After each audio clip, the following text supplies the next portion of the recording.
जय हिंद साथियों। मोदी जी के दोस्त ट्रंप ने अमेरिका से खुशखबरी भेजी है। वो खुशखबरी क्या है? H1B वीजा की फीस $1 लाख कर दी गई है। $1 लाख यानी कि 88 लाख रुपए अगर भारतीय मुद्रा में अगर आप उसको देखेंगे तो अब किसी भारतीय को अगर अमेरिका में नौकरी करनी है अपनी योग्यता के आधार पे, अपने कौशल के आधार पे, तो उसको 88 लाख रुपए देने पड़ेंगे। पहले ये H1B वीजा की फीस कंपनी देती थी और कंपनी की जो फीस थी वो उस वक्त $1,000 थी, यानी कि करीब करीब 88,000 रुपए। अब उसको $1 लाख कर दिया ट्रंप ने। मोदी जी के दोस्त ने उसको बढ़ा के $1 लाख कर दिया, यानी कि 88 लाख रुपए देने होंगे। जाहिर सी बात है कोई कंपनी 88 लाख रुपए नहीं देगी। और शायद जो मेरी जानकारी है उन्होंने शर्त लगाई कि अगर कंपनी पैसा देगी, जिस नौजवान को नौकरी करनी है उसको देना है, फिर तो वो 88 लाख देगा, लेकिन अगर जिस कंपनी को पैसा देना है तो वो 2 गुना पैसा देगा।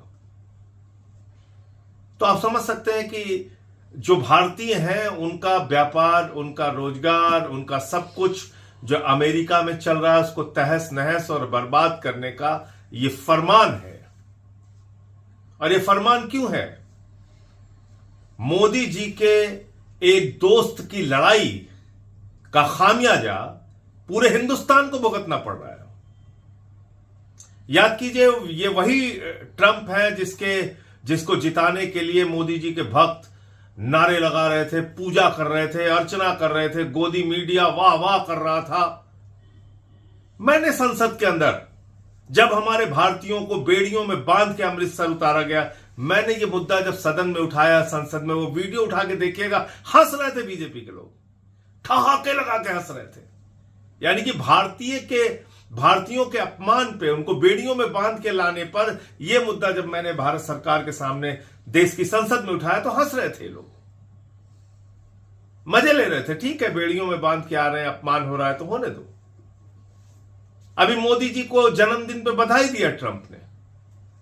दूसरे दिन उसी ट्रंप ने भारत को ड्रग्स की तस्करी करने वाले देशों की सूची में डाल दिया।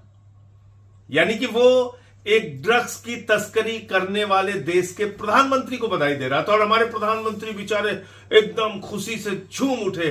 उन्होंने तुरंत ट्रंप को मुबारकबाद दिया, बधाई दी, शुभकामनाएं दिया, और उन्होंने मुझे जन्मदिन की बधाई दे दी। वाह वाह वाह, सारे टीवी चैनल पे चलने लगा।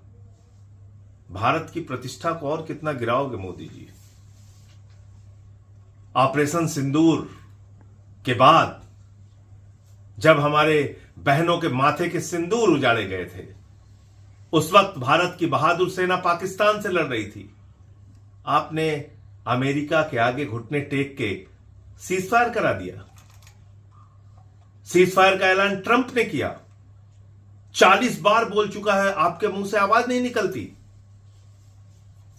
बार बार भारत का अपमान, बार बार भारत का अपमान। यूनाइटेड नेशन में पाकिस्तान को एंटी टेररिस्ट कमेटी का चेयरमैन बना दिया गया। अब झूम झूम के, उछल उछल के पहुंच गए चीन SCO की बैठक में। वहां भी एंटी टेररिस्ट जो उनकी कमेटी होती है, रैट्स, उसमें आपने देखा कि फिर से पाकिस्तान को ही उस कमेटी का, एंटी टेररिस्ट कमेटी का चेयरमैन SCO में भी बना दिया गया, UN में भी बना दिया गया, SCO में भी बना दिया गया। यह आपकी विदेश नीति है। ऐसे आप उछल कूद मचाते रहते हैं, महामानव पहुंच गए, मोदी जी पहुंच गए, कोई महिला रो रही है, कोई बच्चे नारे लगा रहे हैं, हो रहा है, जबरदस्ती आप लोगों को गले पड़ पड़ के हंस रहे हैं। इससे विदेश नीति चलेगी? और याद रखिएगा, हिंदुस्तान के एक एक नौजवानों को मैं कहना चाहता हूं, जो इंजीनियर हैं, जो मेडिकल के क्षेत्र में पढ़ाई करके बहुत आगे गए हैं, उन सब के लिए, आपके लिए संदेश है, बहुत बड़ा संदेश है। याद रखिएगा, 71% H1B वीजा भारतीयों के पास है। यानी कि अमेरिका में काम करने वाले कुल लोगों की संख्या में से 71% ऐसे लोग हैं जिनके पास H1B वीजा है। उनकी सबकी नौकरी तबाह हो जाएगी, बर्बाद हो जाएगी, किसी काम के नहीं बचेंगे। फिलहाल इस देश के लोग, इस देश का गोदी मीडिया ये इसीलिए बना है, इसीलिए पैदा हुआ है कि देश का स्वाभिमान कितना भी गिर जाए, देश के सम्मान को कितनी भी चोट पहुंचाई जाए, लेकिन मोदी जी का गुणगान करना है।